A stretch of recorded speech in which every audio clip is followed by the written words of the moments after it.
Hello students, this is the last portion of index number chapter and we are going to cover consumer price index, जिसे short में हम CPI बोलते हैं और इसे ऐसे भी लिखा होता है कि cost of living index निकाल के दिखाओ. So both are the same thing.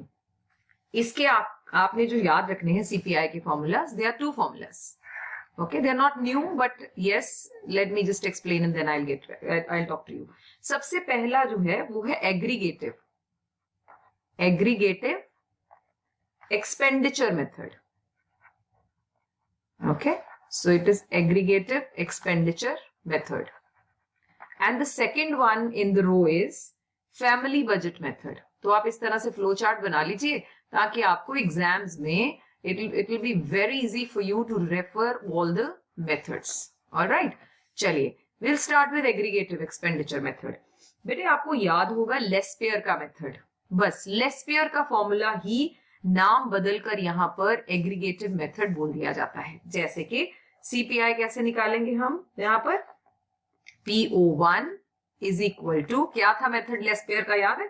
Laspeyres believed in old quantity P1 Q0, नीचे P0 रहता है, ऊपर P1 रहता है Q0 multiplied by 100. Now this is the same formula. So आपने लेस्पेयर फॉर्मूला लगा देना है अगर आपको सीपीआई निकालने के लिए बोला जाता है. Got it? I'm sure there's no problem. मैं इसको सॉल्व करने की मेरे को कोई जरूरत नहीं. I think I have explained that in my previous video. एक बात आपको जो याद रखनी, that is condition. One condition. अब अगर आप इसे ध्यान से देखें इस फॉर्मूला को तो आपको आपके हिसाब से क्या क्या गिवन होगा. आपके पास P1 भी होगा, आपको P0 दिया होगा और Q0 दिया होगा और बोलेंगे सीपीआई निकालो. तो आप एग्रीगेटिव मेथड लगाओ और अपना इस मेथड से सॉल्व कर दीजिए. लेकिन if you are given with P1, P0 but not Q0, ध्यान से सुननी मेरी बात, आपको दे दिया Q1, फिर आप भी अपना प्लान चेंज कर देना, आप लेस्पेयर मेथड लगा देना. आप मेरी बात समझ रहे हैं? एग्रीगेटिव मेथड में हम सिचुएशन और गिवन आइटम्स के हिसाब से अपने फॉर्मूला को मैनिपुलेट कर देते हैं. अगर आपको एग्रीगेटिव मेथड में Q0 is given, then you're going to apply this method. If you're not given with Q0 and you're given with Q1, then you apply which method? P1 Q1 upon summation P0 Q1 multiplied by 100. अब आप कहोगे ma'am अगर दोनों दिए हैं, हाँ जी दोनों दिए हैं, तो फिर आप यही मेथड लगाएंगे, ये वाला. Got it? When you're not given with Q0, then you are supposed to apply this formula. I'm sure the point is clear. Okay? चलिए अब हम आते हैं फैमिली बजट मेथड में. ये भी आपको आता है, ये भी अनदर फॉर्म है, पहले आप कर चुके हैं. P001 is sigma RW upon sigma W. देखा है ना पहले फॉर्मूला? Yes, कहाँ देखा था? Weighted price relative. R stands for P1 upon P0 multiplied by 100. फिर आप इसे W से मल्टीप्लाई करते हो और आंसर निकाल देते हो. So they are not new formulas, but yes, the names are changed. So it is CPI method और cost of living index. इसमें अगर आपको दिया हो तो आप एग्रीगेटिव एक्सपेंडिचर और फैमिली मेथड्स दोनों को अप्लाई कर सकते हैं. अगर नाम नहीं लिखा, अगर सीधा लिख दिया अप्लाई फैमिली बजट, तो आप सीधा सीधा ये लगा दीजिए. So I'm sure there is no problem. And I'm not going to take any sample question because we've done these before.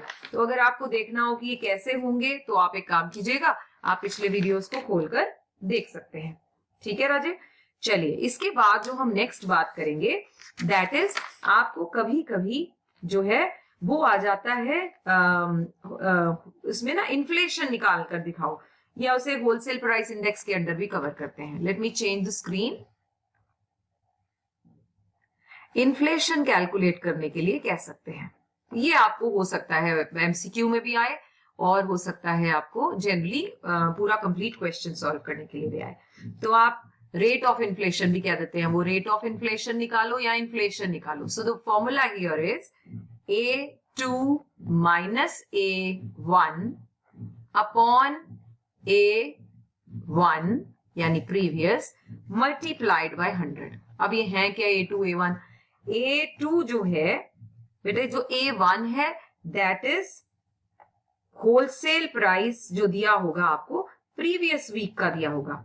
Okay, so 1 is going to be the prices of previous week previous week, जिसे हम week 1 कह देंगे, और A2 are the prices of current week. Okay, so आप इसे कह देते हो करंट वीक भी लिखा हो सकता है बेटा, या फिर वीक 2 भी लिखा हो सकता है.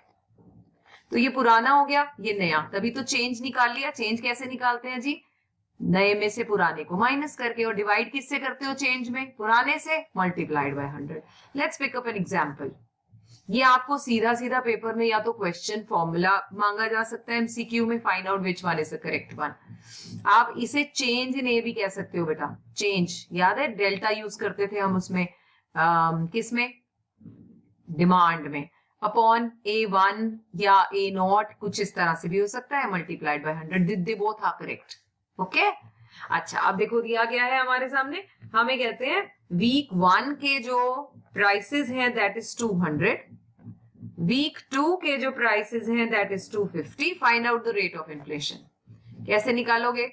Inflation, rate of inflation is equal to 250 minus 200 upon 200 multiplied by 100. So what do I get?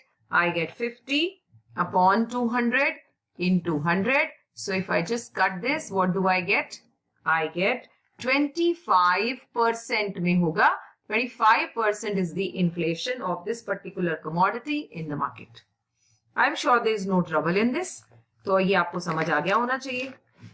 Industrial production जो है वो 2020 के सिलेबस में नहीं है, so that we will not cover here. Alright, so छोटे छोटे एक दो पॉइंट्स और हैं, वो मैं अभी कवर करती हूँ आपके साथ. I have taken this question क्योंकि इसमें थोड़ा सा डिफरेंस है जो आपने थोड़ा सा अपना ब्रेन यूज करना है. वो क्या है क्वेश्चन? देखिए, आपको पेपर में ये क्वेश्चन लिखा और बोला फिशर का फॉर्मूला लगाओ.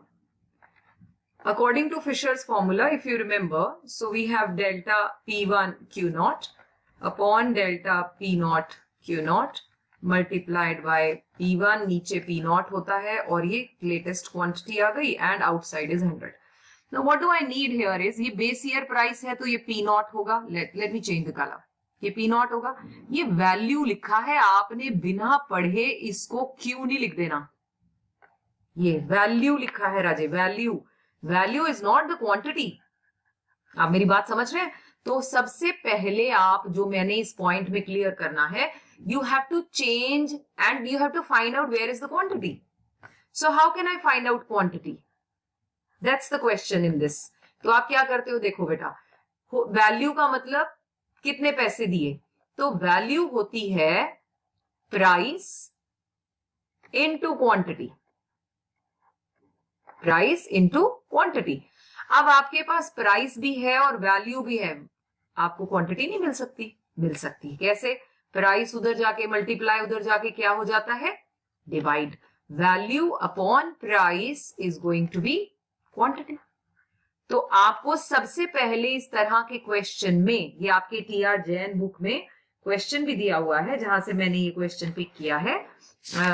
If I will be able to find, yes, it's question number 10 back exercise. Okay, so उसमें भी अगर आप ध्यान से देखें तो वहां वैल्यू लिखा है. इसका मतलब ऐसे ही ब्लाइंडली क्वेश्चन खोलना नहीं शुरू कर देना, पहले देखना है, पढ़ना है अच्छे से दिया क्या है. सो फिशर मेथड पढ़ा और आपको लगाओ वो वाओ फिशर तो मुझे फॉर्मूला आता है, और शुरू हो गए. गलत हो गया ना, क्योंकि आपने इस टर्म को ध्यान से नहीं पढ़ा. So how will you able to find quantity? You need to divide value with price and then आप क्यू निकाल लीजिएगा, और फिर उसके बाद आपका बाकी आंसर निकल आएगा. हिंट वैसे उस क्वेश्चन में दिया है. Still I thought I should talk to you. एक और चीज जो आपको पॉइंट याद रखना है, बस उसके बाद ये चैप्टर एंड हो जाता है. कभी कभी आपको क्वेश्चन में वेट नहीं दिए होते, वेट्स नहीं दिए. अब आप क्या करें, और चाहिए भी फॉर्मूला में, तो आप इस केस में आप जो है क्वांटिटी को वेट ले सकते हैं. ये चैप्टर थोड़ा सा ऐसा है कि बहुत सारी जो रूल्स हैं वो डेविएट भी हो जाते हैं, but that's perfectly fine. Okay, so बस ये बात आपको याद रखनी है. If they are not given and you really need it, तो आप उसे क्वांटिटी को वेट ले लेते हैं. Alright, okay. हाँ जी, हाँ, नहीं सॉरी बेटा, इसको मैं I forgot. This is P0 Q0 will be taken as quantity. Okay, so sorry, P0 Q0 will be taken as weight. If in case, I repeat, by mistake I said Q0, If in case you're not given with weights, so what are you going to take? You're going to take P naught, Q naught as weights. All right. तो इस तरह से आप अपने questions को है, ये थोड़े से बेसिक छोटे छोटे टर्म्स आप याद रखिएगा. एक और बात which I forgot to mention, let me just tell you. जब हमने अभी सीखा कि इन्फ्लेशन का फॉर्मूला, रेट ऑफ इन्फ्लेशन का, ओके, इट्स A2, याद है आपको, minus A1 upon A1 into 100. बेटे ये जरूरी नहीं है A ही हो, ये XYZ भी हो सकता है, X2, X1. The purpose is इसमें से चेंज निकलना है, क्योंकि गुड का तो नाम कोई भी हो सकता है, ABCDEF any, but you have to remember it is the new one जिसमें से ओल्ड माइनस होना है और डिवाइड ओल्ड से होना है बस. तो ऐसे नहीं कि कहीं फॉर्मूला में लिखा हुआ X2 आप बोलो नहीं नहीं X नहीं होता, A होता है. सो मैं I forgot to mention there, so just remember that. Alright, this was all about index number. और आप इसको थरली अच्छे से कर लीजिए, एक दो बुक्स में से प्रैक्टिस कर लीजिए तो आपको अच्छे से प्रैक्टिस हो जाएगी. Okay, bye bye, take care.